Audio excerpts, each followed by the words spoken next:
Hey there, my name's Taylor. Whether I'm traveling by air, land, or sea, I want to use my skills and various methods of travel to explore our beautiful planet. Subscribe to join me as I navigate life with my sense of adventure as my compass.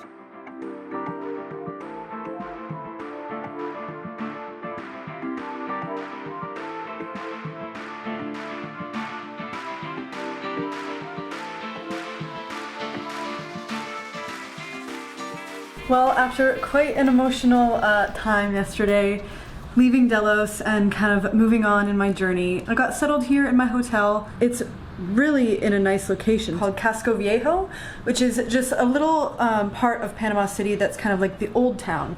It reminds me a lot of old San Juan in Puerto Rico, with the narrow kind of like brick streets and all the colorful buildings and stuff. So I've rented a truck. It's manual and that's all they had, so it's going to be interesting driving around this city for sure, and I really can't wait to explore.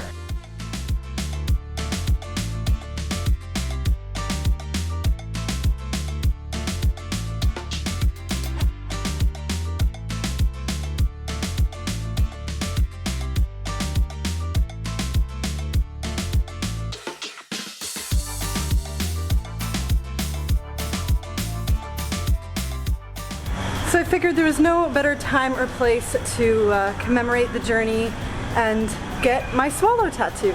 So that's for the 5,000 miles.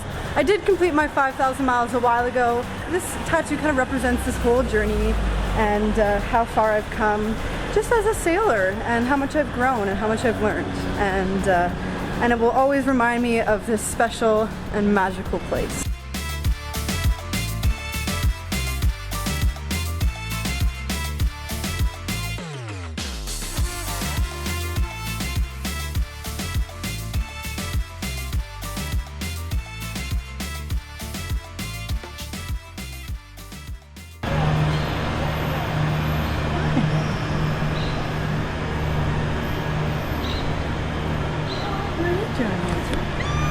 Hi. Hello. What are you doing?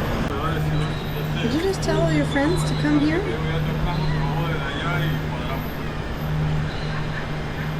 Casco Viejo was built after the original Panama City was almost completely destroyed by pirates in 1671. And then after that it was rebuilt and is now the city that we know it today.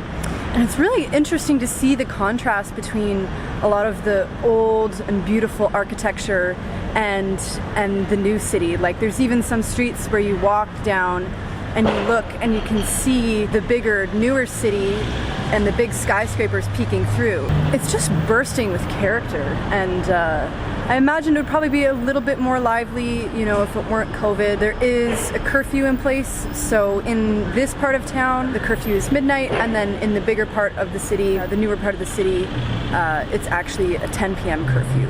And so there's a lot of police presence around, so I'm sure that kind of changes the vibe of things a little bit. I really enjoy it here. I think Panama is so special because it still has so much rich culture and it's still very authentic. And you know, I said kind of the same thing when I was in Bocas, and it's not overly touristy. There is a good amount of tourism that you feel safe and you feel comfortable and you know, welcome, but it's not like things are completely directed towards tourists or taking advantage of tourists, which is really nice. You know, you get to enjoy the real feeling of what it's like to be here without feeling attacked. All in all, I think Panama City has made a big impact on me, and I really love this country, and I hope to be able to get my boat down here.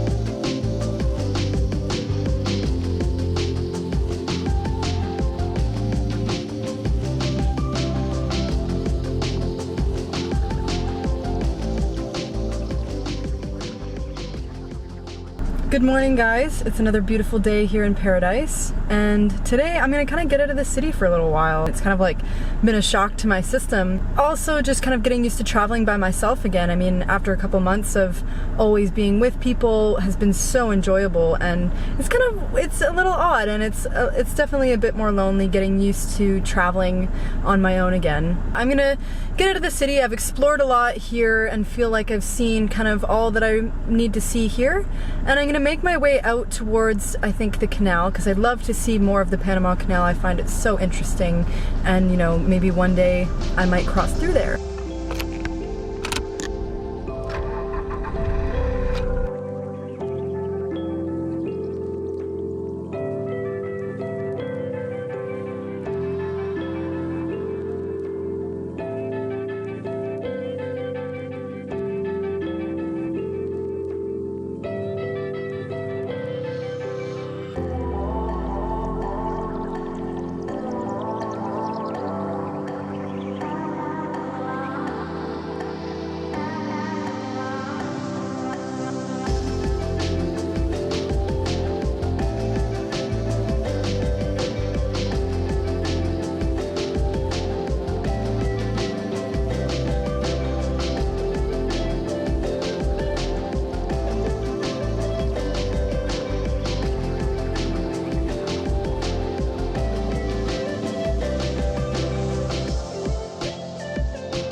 So lately, something that doesn't really make it into the videos, it's not like a fun thing to film, and I don't think it's that interesting, but I've been struggling a lot just with technology in general for the last couple of weeks.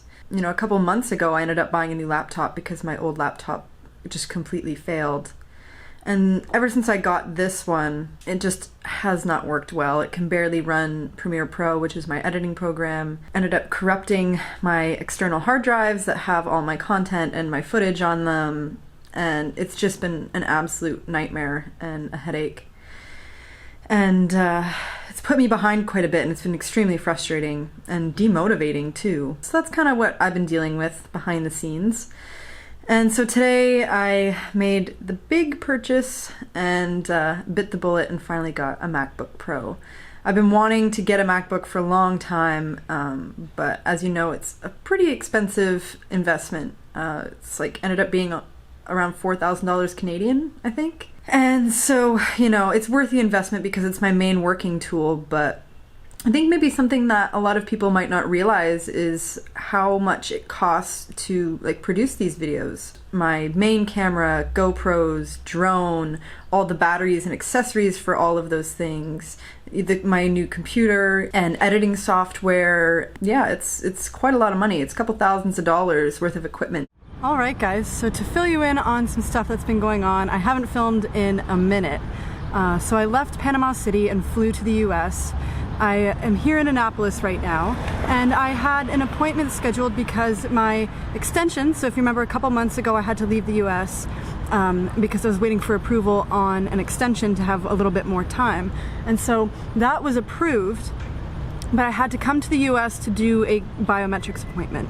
So that's what brought me here to Annapolis. That was scheduled and I got that all done, and so I am good to go. I've got a little bit more time here in the US, and that's all cleared up. Now I am gonna be making the journey back home. There's kind of a few hoops that I have to jump through just due to COVID and everything. I am going to be driving this big thing behind me. And yes, that is a U-Haul. First of all, the reason why I'm driving from here, it's gonna be about a 7-hour drive from here to the border, and then I'm gonna be walking across the border. So if I were to fly right now, because I'm not fully vaccinated yet, I have had my first dose, I just got it done here, but because I'm not fully vaccinated, if I were to fly, I would have to do the hotel quarantine, which is quite expensive. It's about $2,000 for 3 days. and so I really am not interested in doing that. I rented this U-Haul because there's a shortage of rental cars and there's no rental cars available for the next 2 weeks. So I had to bite the bullet and get this big U-Haul that is only holding my 2 suitcases. I'm going to be dropping this off near Niagara Falls and then literally walking across the border where my family will pick me up. And so then I can quarantine for 14 days just at home and I don't have to do the hotel quarantine, which is a big advantage. Right now the restrictions have lightened up that if I had been fully vaccinated I wouldn't have to quarantine, but unfortunately I've only had my first dose and you have to wait 2 weeks after your second dose, and so that would just be way too long for me to wait, and I want to get home and see my family and my friends.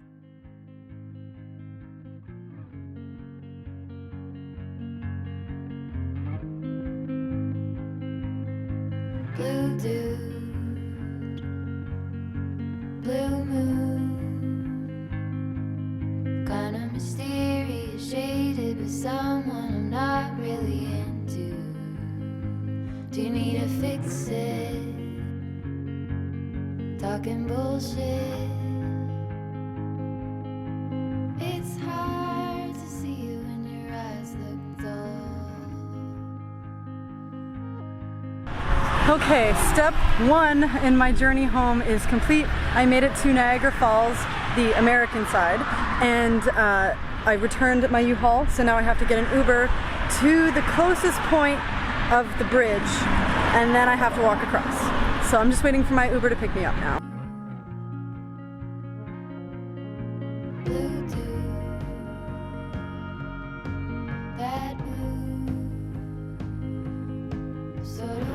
Oh my goodness, this is so surreal. I have driven across borders, I've flown across borders, I've sailed across borders, but I've never walked across one. And I can see it right there. Hey Canada! Are you hound dog tired singing all night long? Who's gonna save you? It's a bit windy up here, but I think I'm standing almost perfectly in the middle. Maybe 1 foot is in Canada, 1 foot is in the US.